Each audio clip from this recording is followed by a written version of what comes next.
The Cairo Station, or the actual name, al-Ḥadīd, is set in a train station in Egypt, where we are following the stories of people, the downtrodden, who live and work in that train station.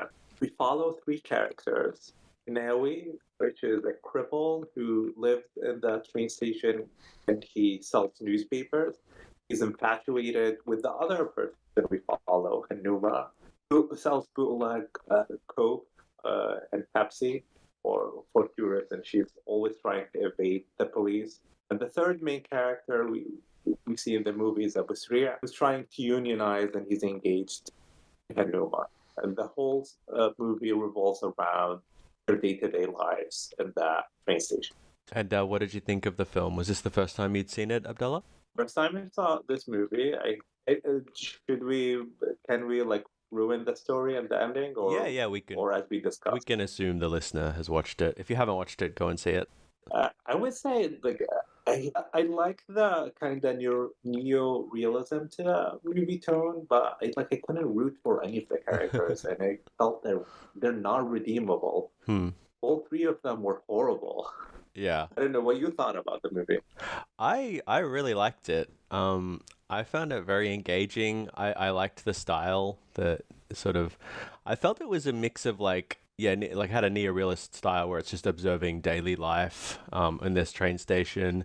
But I also had like a strong thriller or even proto-slasher vibe to it.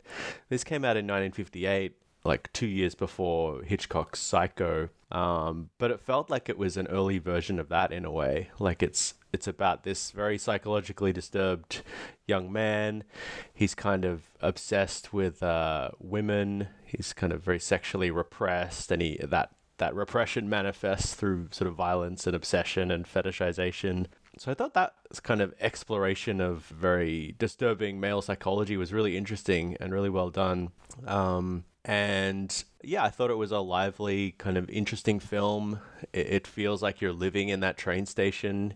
You just see all sorts of life go past, from, people in suits, very wealthy, walking around, having affairs, all the way down to, people just trying to scratch a living from the gutter, wearing rags. It was just kind of this big cross-section of Egyptian life at the time. So yeah, I mean, I like sort of darker, sort of scarier films, so I think this really appealed to me. But yeah, I can definitely see how it's a kind of a grim portrait of humanity as well.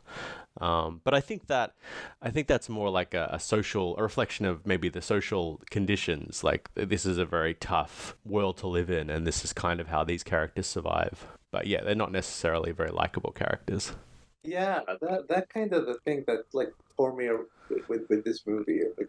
So the one thing we didn't mention is that the movie is written and directed by Youssef Chahine, and he also plays one of the main roles in Awi in the movie. But I'm not sure why he didn't develop the characters and give them a redeeming kind of quality, because all three of them are downtrodden. And because they're downtrodden, they're all horrible. That kind of I dislike from his betrayal. As you said, I like the idea of the movie that shows the day-to-day life at the train station. The slasher murder, I found it like a weird kind of diversion in the movie. It came out of nowhere, at least to me. I thought the story was about those people. Kind of felt like a cheap way to end the movie. I would assume that the studio requested a sensational part to the movie for them to sell to the public. Well, actually, they added that.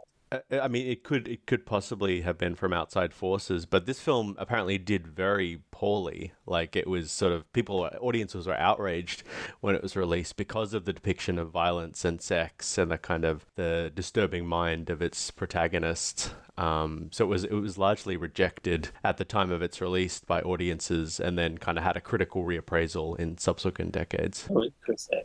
And the movie, we also didn't mention that the stars are in the movie, at least from the movies we saw for this episode, does have some stars from that era. And Rustam, who plays Hanuma, was a sex symbol back in the day.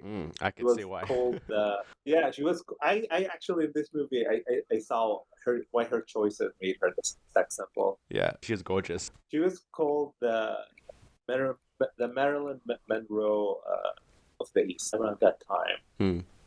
I in this movie I saw why she she was a sex symbol based on her choices. So if you saw like the way she dresses compared to the other women in the movie who were wearing the same garb, she's the only one who decided to put a belt on Mm-hmm. just to show her curve, to show her, her waist. Like she put in, underdress. I would assume based on laws or something. So the only way she could get away with it is just to put a belt on to make the chest tighter, or the way she was, playing that role a little bit too sensual. Hmm. I've known her like in her later years, seen her on TV when she was really old. Hmm. Now I see it. And the other star in the movie, which Pericheli, which she played over 3 years, her fiance in this movie, he was also a big star from back in the day. Now I actually found those two characters somewhat sympathetic. Like I think Hanuma is kind of just trying to survive, and she kind of uses her sexuality to allure customers, and maybe she's a bit acid tongued towards people, but I didn't find her that as unlikable maybe as Kinawi, and even I've written him down as Abu, but I think you had a different name for him, the union leader. I think he has some detestable qualities. I mean, he beats up his fiancée Hanuma, but I thought like his attempts to address some of the worker exploitations was admirable. But you found them irredeemable? It was like I wanted to root for him when he was unionizing, but then he went ahead and he beat her. It's like, Yeah. why? Yeah. Why make that choice? Why like make it a little bit gray? Not he's a horrible person who would be a defenseless woman. That was horrible, that scene. And for her, I think the scene that I like made her redeemable to me is the way she rejected Inawi. It was Okay. very harsh and aggressive toward him. Hmm. I don't know if it came across in the I didn't read the subtitles, but she was very nasty to him.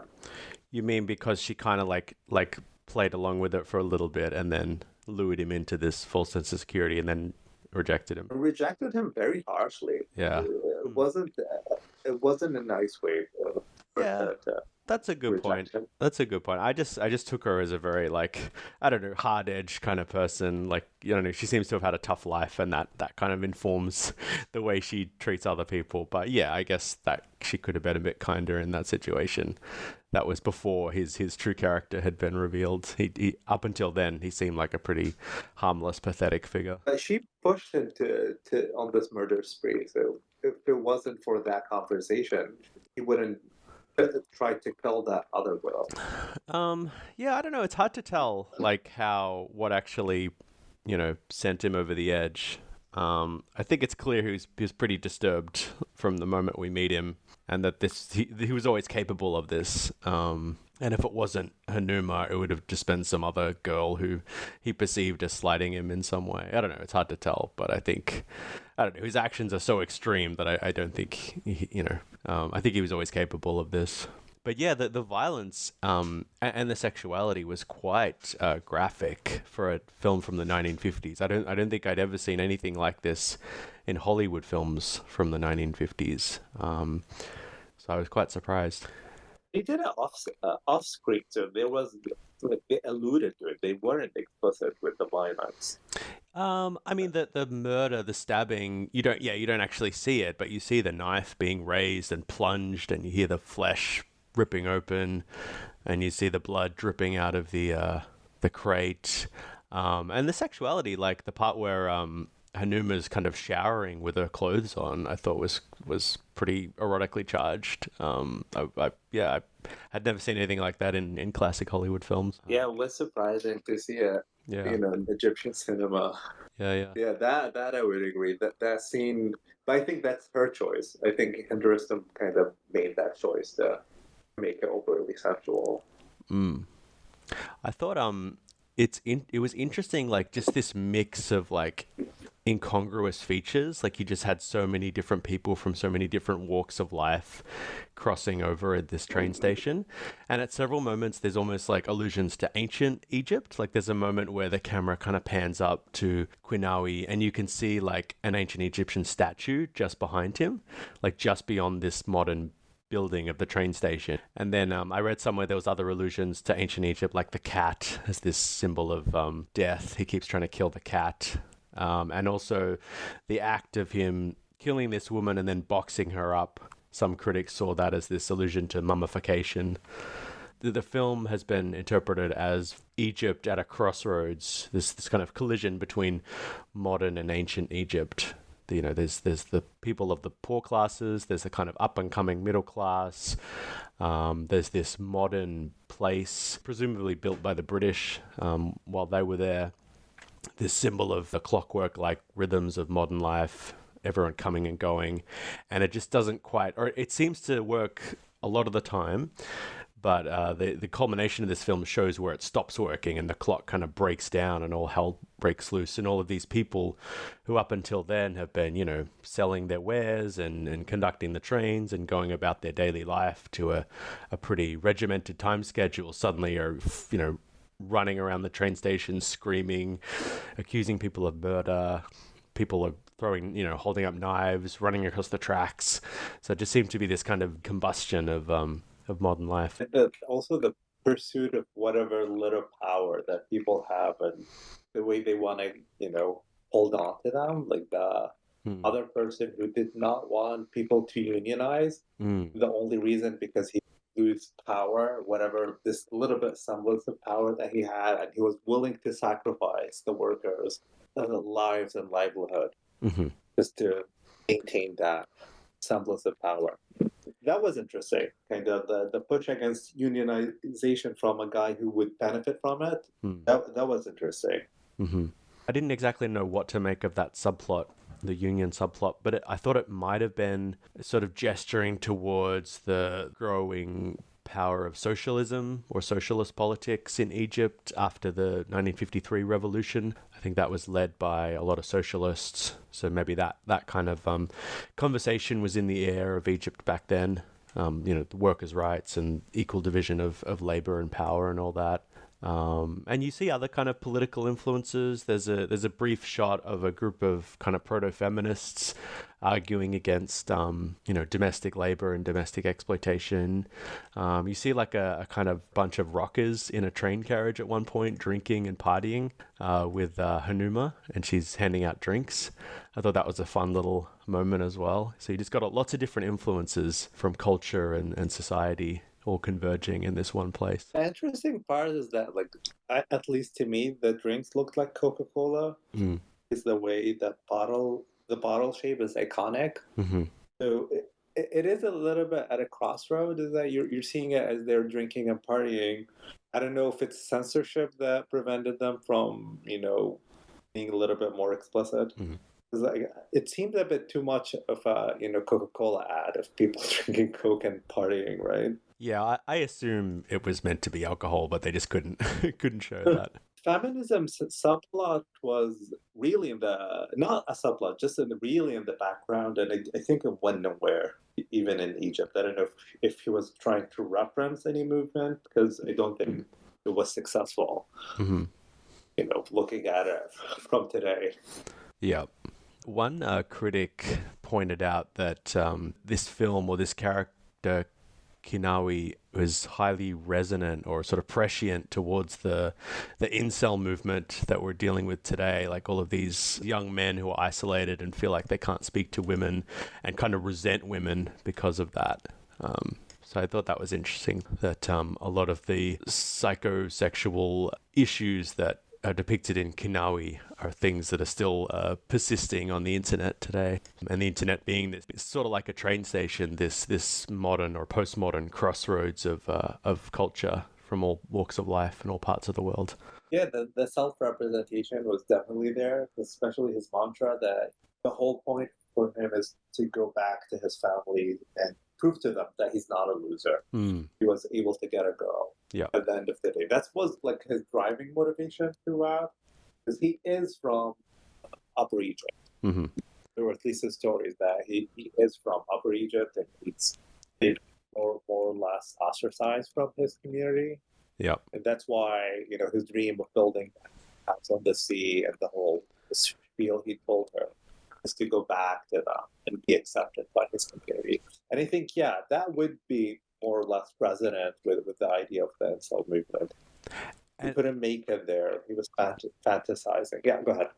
And his dream seems to be very much like a traditional dream of what a man is meant to do, and the modern world doesn't quite jive with that. And I think you see that a lot with modern day, incels and what's called trad culture. This yearning for a lot of young men who feel like they can't find a woman, or they feel like they're unsatisfied with modern life, feminism, the modern world, and want to return to this fantasy past where they see themselves as the beneficiary. So that I guess that's a story as old as time. This yearning for young men to return to traditional life, where they feel like they might have some power, or they feel like they might have a place in the world, but the modern world just doesn't necessarily have a place for them, or they need to sort of renegotiate their role in the modern world. So again, just this clash of values. Well, I don't see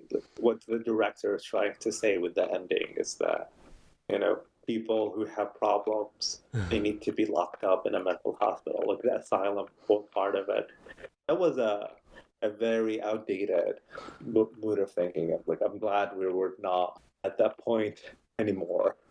Yeah, the ending is very spectacular. It's very much just like action and danger and horror. Like there's a strong horror element of him running down the tracks, chasing her through the train carriages, holding the knife to her while people try and negotiate with him. Yeah. And I guess like my interpretation was like, this is one of the victims of the modern world. Like he just can't assimilate to this new society, and it just kind of drives him insane. But yeah, definitely wasn't a very progressive or sympathetic way of dealing with a very disturbed person. Yeah, I think the writer, he was like very much an empathy theorist. Like he doesn't believe people can change, and people who are born into poverty, it's their problem because they have cognitive deficiencies, which I really didn't like that kind of method by the end. Which I was reading a bit about Egyptian cinema in general and sort of scholarly interpretations of it. And one critic commented that unlike Hollywood films, Egyptian cinema is very much this idea that characters can't necessarily change. They can't grow emotionally. And the lines between good and evil are very clearly demarcated, and characters are kind of governed by fate rather than their own will. Fate determines the outcomes, or God, or just kind of an all-powerful morality or social hierarchy determines the outcomes. You can't like forge your own destiny necessarily, which I don't think pertains to all of these films necessarily. Certainly not the documentary at the end. Well, maybe it does. I don't know. Yeah. But that underlying mentality maybe shapes some of the values of these films. Absolutely. I think that's so true. The whole notion, I think even my vague memory from the movies that I've seen, it's usually like the ending is more or less, goes back to that kind of ideal, is that, things are the way they're supposed to be. And they tend to have kind of a little bit of propaganda of the government's good, whatever you have is really great, be happy with what you have. That kind of fits with my memories of the movies that I've seen. The status quo reasserts itself, which, to be fair, is often the ending of a lot of American slasher films. A lot of American slasher films end with kind of the state, whether it's police or doctors or, the hero, kind of defeating the deranged killer and returning the world to normality. Yeah, and it's not just like slasher movies, it's in general with Egyptian cinema. Interesting. The status quo is good. If my memory's faulty, but if I remember correctly, that movie of the immigrant who immigrates to the Netherlands. I think part of the story is that life was better in Egypt. Like that was the message at the end of the movie, rather than like the life that he fought for himself Mm-hmm. living in the Netherlands. Yep.